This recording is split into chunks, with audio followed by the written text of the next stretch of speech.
하나님 정말 우리를 위해서 우리 앞길들을 예배해 두고 계십니다. 믿음의 발걸음으로 모험하는 그 시간, 우리는 하나님의 예배하심을 체험하게 될 줄 믿습니다. 우리 찬양대 좀 감사합니다. 우리 함께 이 찬양과 더불어 바로 하나님 나라 갔으면 좋겠다라는 생각이 듭니다. 여러분, 하나님께서 약속하신 땅 들어가기 위해서는요, 요단강을 건너야 했습니다.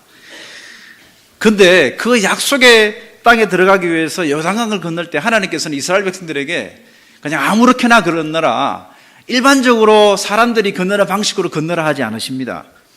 하나님께서 명령하신 방법은 세상이 통하는 방법, 상식적인 방법이 아니었습니다. 그것은 하나님의 방법이었는데, 요단강, 그것도 범람하는 요단강, 거기에 발을 내디디는 것이었습니다. 하나님의 은혜를 누리기 위해서는 하나님의 방법을 따라야 한다는 말씀이죠. 사실 하나님의 은혜는 하나님의 방법을 통해서만 주어집니다. 만약 하나님의 은혜가 하나님의 방법을 통하지 않는다면 그것은 은혜가 아니라, 더 이상 은혜가 아니라 저주일 따름입니다. 하나님은 이스라엘 백성들이 약속하신 그 가나안 땅을 얻기 위해서 요단강을 건널 때 요단강을 하나님의 방법으로, 명령에 순종한 방법으로 건너라 하십니다. 넘치는 강물 속으로 들어가라 하시죠.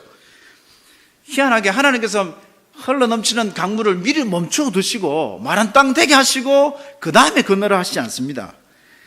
흐르는 중에 들어가라 하십니다. 길을 다 만들어 놓고 다 닦아 놓고 가라 하시지 않고 길이 없는 곳에 발걸음을 내디디라 하십니다. 모험하라 말씀이죠. 그냥 한순간 즐기기 위해서 레크레이션으로, 레저로 그냥 모험하는 것, 이게 아니죠. 생명을 걸고 모험하라 하십니다. 그것도 그렇다고 아무 곳에나 가는 건 아니죠. 가라 하는 곳에 가는 것입니다. 내가 하고 싶은 것 하라가 아니죠. 내가 하고 싶은 하고 싶은 것이 아니라 하나님께서 하라 하는 것 하는 것이죠. 내가 가고 싶은 곳 가라가 아니고 하나님께서 하라는 것 하라는 것입니다. 하나님께서 가라는 곳 가는 것입니다. 하나님께서는 믿음을 요구하고 계십니다. 하나님을 믿는다면 모험의 발걸음을 내디디라고 하시는 것입니다. 하나님을 절대적으로 신뢰하고 하나님을 믿는다면 그 믿음을 온전히 보여보라, 그렇게 도전하고 계신 것이죠. 왜입니까? 오직 의인은 믿음으로 말미암아 살 수 있기 때문입니다. 사실 우리 인생은요, 신앙생활입니다. 우리 인생길은 믿음의 발자취입니다. 우리가 아는 모든 믿음의 조상들은 바로 이렇게 살았죠. 그런데 왜 우리가 하나님의 그 요구하심에 명령에 주저합니까? 가라 하셔놓고는 아무것도 준비가 안 된 것 같으니까, 아무 준비도 안 해놓고 가라 하시니까 발걸음 내디디면 빠져 죽을 게 뻔한데, 그러니까 너무 뻔해 보이는 실패를 앞두고 뻔히 실패할 것처럼 보이니까 사실 주저하게 될 따름이죠. 그런데 여러분, 믿음이 제대로인지 우리가 어떻게 알 수 있습니까? 누가 봐도 안전하고 편안하고 상식적이면 확인되지 않습니다. 제대로 확인해 보려면 위험해 보이고 불편하고 고통스러워 보이는 상황 속에서도 말씀을 따라 순종할 때, 아, 이 친구가 제대로 믿음 가지고 있구나, 이 친구 믿음이 참이구나, 알 수 있지 않습니까? 믿음의 발걸음, 하나님께서는 바로 이것 때문에 우리의 믿음이 참인지 거짓인지 확인하시기 위해서 우리에게 요구하시는 것이죠. 그런데 믿음의 발걸음을 내디딜 때는 반드시 포기해야 할 것이 있습니다. 모험할 때는 포기해야죠. 뭘 포기해야 합니까? 안전함, 편안함, 더 나아가서는 어떤 때는 생명까지도 포기해야 되죠. 선택의 상황에 놓이게 되는 것입니다. 하나님을 믿을 것인가, 나를 믿을 것인가, 내가 그동안 의지하던 수단을 믿을 것인가, 아니면 하나님의 방법을 믿을 것인가,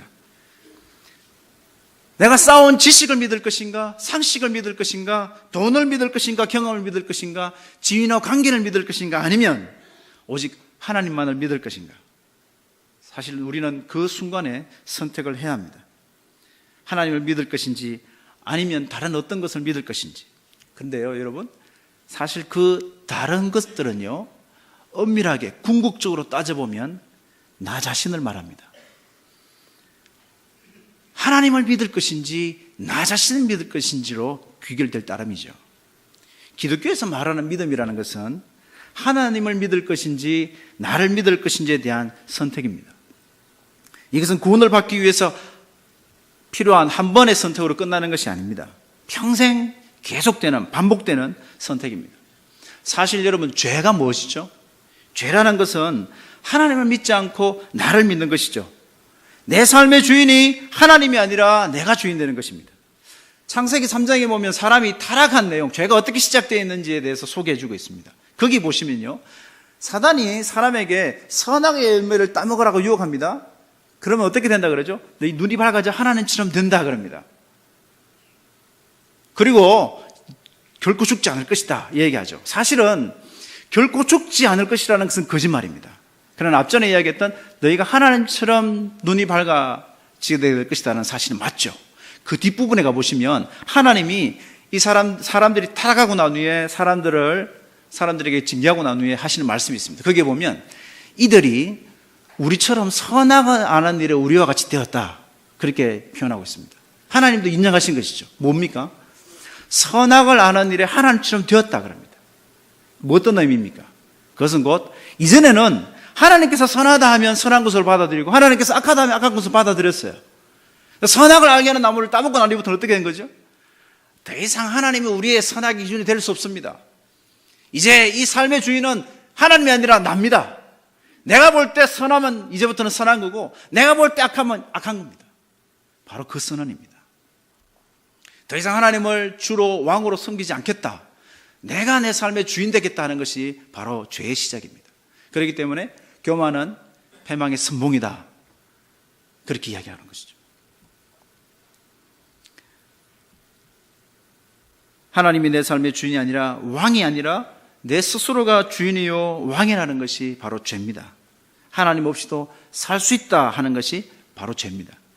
그러기에 믿음이라는 것은 바로 이 죄와 싸우는 것입니다. 내가 주인이다 하는 그 사실과 그 실제와 더불어 싸우는 것입니다. 내가 주인이 아니라 하나님이 주인이십니다, 그러니 하나님 뜻대로 하겠습니다 하는 것이 바로 믿음이죠. 하나님께서는 바로 이것을 우리의 생애 가운데 확인하시고자 내가 믿는, 내가 의존하는 것들에 대한 포기를 요구하시는 것입니다. 그러기에 그것이 곧 우리에게는 모험처럼 보이는 것이죠. 누가복음 9장 23절에 보면 예수님 이렇게 말씀하십니다. 아무든지 나를 따라오려거든 자기를 부인하고 날마다 제 십자가를 지고 나를 따를 것이니라 말씀합니다. 어떤 분은 이렇게 이야기하니까 우리 부인이 발걸음이 너무 느려가지고 같이 따라가기 힘든데요. 여기서 부인이라는 것은 그 부인이 아내를 이야기하는 게 아닙니다. 자기를 부인하고 디나이하고 자기 자신의 삶의 주인이 누구인가, 내가 아니다라는 사실을 인정하라는 것이죠. 그리고는 어떻게 하라 말씀하십니까? 제 십자가를 지고 예수님 따라라. 십자가는 뭡니까? 사형도구죠. 내가 죽었다고 인정하고 내가 날마다 죽는 가운데 예수님 따라가는 것이다 말씀하고 있습니다. 나는 죽었구나. 이것은 내 삶의 주인이 내가 아니다라는 것을 인정하고 주님을 주인으로 인정하라는 것입니다. 바울사도는 고린도전서 15장 31절에서 이렇게 말씀합니다. 형제들아, 내가 그리스도 우리 주 안에서 가진 바 너희에게 대한 나의 자랑을 두고 단언하노니 나는 날마다 죽노라. 그 위대한 바울도 날마다 죽는다고 고백하고 있습니다. 날마다의 싸움입니다. 일상의 싸움입니다. 갈라디아서 2장 20절에는 내가 그리스도와 함께 십자가에 못 박혔나니 그런즉 이제는 내가 산 것이 아니라 오직 내 안에 그리스도께서 사신 것이라. 이제 내가 육체 가운데 사는 것은 나를 사랑하사 나를 위해 자기 몸을 버리신 하나님 아들을 믿는 믿음 안에서 사는 것이라. 여러분, 우리가 예수 그리스도를 영접할 때 우리는 이미 그 순간 2000년 전에 십자가에서 못 박히신 예수님과 함께 십자가에 못 박혀 죽는 겁니다. 그것을 고백하는 것입니다. 더 이상 내 안에 내가 사는 것이 아니고 예수님이 사는 것입니다. 그런데 우리가 자주 거기서부터 벗어나려고 하죠. 그러기에 매일 매순간 우리가 이 사실들을 고백하며 날마다 죽는 그런 고백들이, 그런 훈련들이 따라야 되겠죠. 예수님 믿는다는 것은 날마다 나의 주인됨을 주장하는 것이 아니라 나의 주인됨을 주장하는 바로 내가 죽는 것입니다. 내 뜻이 죽는 것이죠. 오직 하나님이 내 삶의 주인 되시고 하나님 뜻이 성취되도록 하는 것입니다. 하나님께서 이것을 확인하시기 위해서 오늘 우리에게 범람하는 요단강에 발을 내디디라. 우리 인생길에서 모험이 필요한 순간들을 허락하시면서 허용하시면서 믿음으로 발을 내디디라. 모험하라 하시는 것이죠. 그런데 하나님 아무 준비 안 해놓고 그리고 건너라 하십니까? 아니죠. 하나님은 여호와 이레의 하나님이십니다. 하나님은 단지 우리가 진실로 믿는지 그렇지 않은지를 확인하시려 하실 따름이죠. 아니, 우리가 하나님을 진실로 믿을 수 있도록, 그리고 여의할 수 있도록 도전하시죠. 그 경험을 통해서 하나님께서 허락하신 은혜를 누리도록, 하나님을 제대로 알고 경험하도록, 더 행복할 수 있도록 행복으로 초대하시는 방법이시죠. 이러한 것들을 이미 우리의 믿음 조상들은 숱하게 경험하고 우리에게 전가하고 있습니다. 자, 근데 여러분, 오늘 말씀해 보면요, 누구에게 이런 명령을 내리고 있습니까? 하나님 지금 범람하는 요단강에 발을 내디디고 들어가라 할 때 가장 앞장서서 이 명령에 순종해야 될 대상이 누굽니까? 누구의 명령하고 있죠? 예, 언약궤를 맨 제사장들입니다. 그죠? 가장 앞장서서 범람하는 요단강에 발을 내디디게 할 사람들은 제사장이었습니다. 그런데 다른 제사장이 아니라 어떤 제사장이었습니까? 하나님의 언약궤를 맨 제사장들입니다. 하나님의 언약궤라는 사실이 뭡니까? 그것은 하나님께서 우리와 함께 하신다는 임재를 상징하는 것입니다. 사실 지금 하나님께서 명령하시는 명령은 누구에게 하시는 것이죠? 하나님 스스로에게 하고 계신 겁니다. 믿고 도전하고 모험하라. 범람하는 요단강에 발걸음 내디디라 할 때 그 발걸음은 누구의 발걸음입니까? 다른 이스라엘 백성들의 발걸음이 아니라 하나님 당신의 발걸음입니다. 범람하는 강물에 뛰어드는 이가 누구냐? 바로 하나님 당신이십니다. 하나님 앞장서서 모험하고 계십니다. 나를 따르라 하시는 것이죠. 하나님께서 먼저 모험의 발걸음을 내디디십니다. 사실 하나님은 창조 때부터 모험을 감행하신 분이십니다. 하나님 태초에 천지를 창조하실 때 사람을 어떻게 만드셨습니까? 하나님의 모양과 형상으로 만드셨습니다. 무엇을 의미합니까? 하나님과 더불어 사랑의 인격적인 교제를 나눌 수 있는 존재로 만드셨다는 뜻입니다. 여러분, 진정한 사랑을 이루기 위해서는 선택의 자유가 있어야 됩니다. 자유의지가 있어야 됩니다.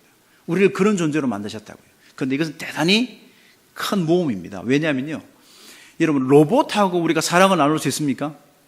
로봇하고 사랑에 빠졌다 하시는 분 한번 손 들어 보아주십시오. 아무도 없으시잖아요. 불가능합니다.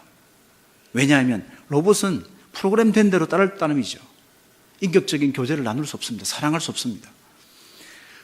힘센 사람이 힘 약한 사람 보고 너 오늘부터 나 사랑해. 안 사랑하면 가만 안 둘 거야. 이렇게 한다고 진정한 사랑을 얻을 수 있습니까? 아닙니다. 사랑하는 척 할 수는 있겠지만 그것이 진정한 사랑이 될 수 없죠. 진정한 사랑이 되려면 어떻게 되죠? 사랑할 수 있거나 사랑 안 하거나 할 수 있어야 되죠.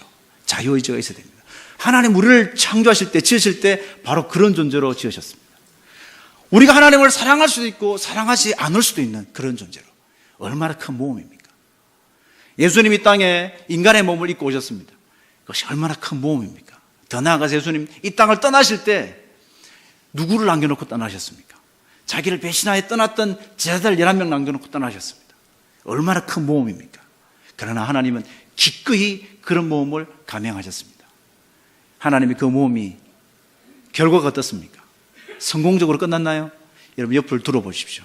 옆에 누가 계십니까? 하나님의 모험이 성공적이었다는 사실 자체가 바로 우리 자신, 그 증거가 우리 자신이지 않습니까? 하나님께서 먼저 모험의 발걸음을 내디디십니다. 백성이 다 지나갈 동안 요단강 한가운데 머물러 서 계시며 이스라엘 백성 모두가 다 약속의 땅 가나안에 들어갈 때까지 하나님은 기꺼이 그 희생을 감내하십니다. 그 모험을 감내하고 계십니다. 오늘도 마찬가지입니다. 사실 우리 자신이 어떤 존재입니까? 그 누구보다도 나 자신이 더 잘 알지 않습니까? 내가 얼마나 신뢰할 만한 존재인가 나 자신이 잘 알지 않습니까? 사실 제가 하나님 같으면 저 같은 사람 안 불렀을 것 같습니다. 그러나 하나님은 그런 연약한 우리들을 부르시고 귀한 직분도 맡기시고 구원의 놀라운 은혜를 누리며 하나님을 전가하게 하시죠. 여러분, 무엇을 이야기합니까? 하나님은 우리를 대단히 크게 믿으신다는 사실이죠.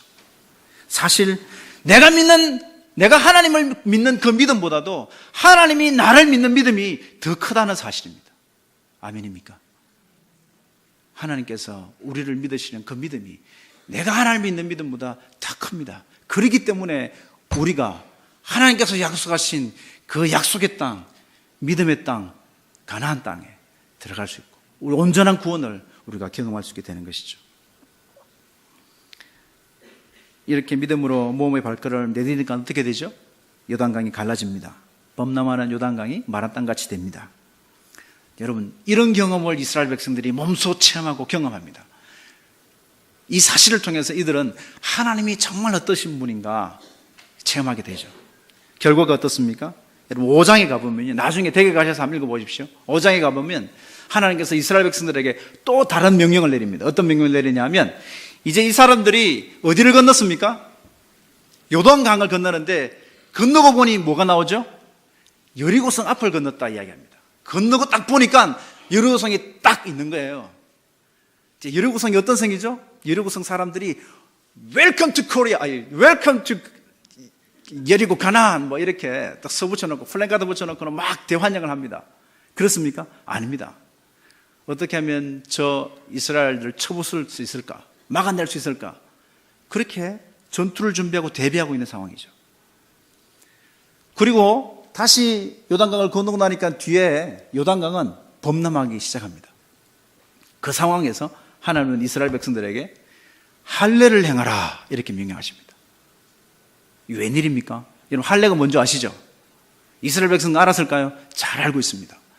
이스라엘 백성들이 광야 생활하는 동안 할례를 행할 수 없었습니다. 그러기에 하나님께서는 광야 생활 중에 너희가 뭘 했던 거 이제 행해라. 약속의 땅을 얻기 위해서 언약의 백성이 얻을 수 있으니까 너 언약을 행해라 이렇게 말씀하십니다.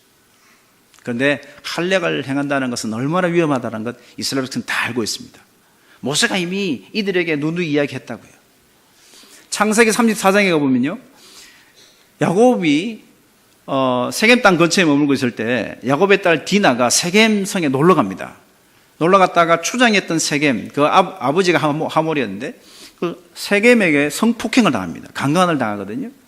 그런 일이 있자 야곱의 두 아들 시므온과 레위가 화가 나가지고, 왜냐하면 그 디나가 그 레아 같은 엄마거든요. 동생이라고요. 화가 나가지고 복수를 하려고 계획합니다. 그래서 어떻게 하느냐 하면 세겜성 사람들한테 너희가 할례를 받으면 우리가 결혼할 수 있겠다. 할례 받지 않은 사람하고 우리는 결혼할 수 없다. 이렇게 이야기합니다. 그래서 할례를 받게 합니다. 할례를 행하면 너희가 결혼하겠다. 이렇게 해놓거든요. 그래서 할례를 다 받았어요. 그러니까 3일째 되는 날 고통이 가장 극심할 때 레위하고 시몬이 칼을 들고 가서 그 성 사람들을 모조리 다 죽여버립니다. 할례가 얼마나 위험한 것인지 이스라엘 백성들은 역사를 통해서 이미 다 알고 경험한 바 사실입니다. 자, 그런데 지금 여리고성 앞에서 진치고 있는데 뒤에는 요단 강물이 다시 범람하고 있는데 그 상황에서 하나님은 이스라엘 백성들에게 할례를 행하라 말씀합니다. 그 대상이 누굽니까? 사실 20세 이상 됐던 사람들 다 광야에 죽었잖아요. 출애굽할 때 20세 이하에 있던 그 사람들이 자라나가지고 이제 40년 광야 생활했으니까, 또 광야 생활 중에 노정에 태어났던 사람, 따지고 보면 그 사람들은요, 광야 중에 할례를 행한 사람들은 최정의 부대라 할 수 있는 사람들입니다. 그 사람들에게 할례를 행하라 한다고요. 그런데 이스라엘 백성들은 담대하게 여리고 성 사람들이 지켜보는 중에 할례를 행합니다. 왜요? 바로 그들을 믿었던 하나님, 그들을 앞서 모험하시고 희생을 감내했던 그 하나님을 경험했기 때문입니다. 믿음의 순종은 하나님께서 우리 앞장서서 행하시는 그 놀라운 일들을 기적한 사람은 여러분 더 큰 하나님을 경험하고자 기꺼이 순종의 발걸음을 내디딜 수 있습니다. 저와 여러분이 이런 생에 살게 되기를 소원합니다. 태양을 본 사람은 촛불에 만족할 수 없다라는 말이 있죠. 하나님의 그 놀라운 그 은혜들을 경험하고 하나님 나라를 경험한 사람은 이 세상이 주는 재미들, 편안함들에 만족할 수 없습니다. 왜냐하면 우리에게는 편안함이 아니라 평안함이 있고, 우리에게는 재미가 아니라 기쁨이 있기 때문에, 그 평안함과 기쁨을 주시는 하나님 우리가 알기 때문에, 그것은 세상이 주는 것과 비교할 수 없다는 사실을 알기 때문에, 세상의 모든 것들이 우리에게 다 주어진다 해도 우리가 만족할 수 없죠. 왜? 우리가 세상보다 더 큰 가치를 지니는 존재이기 때문에. 한 영혼이 천하보다 귀하다 하시지 않습니까?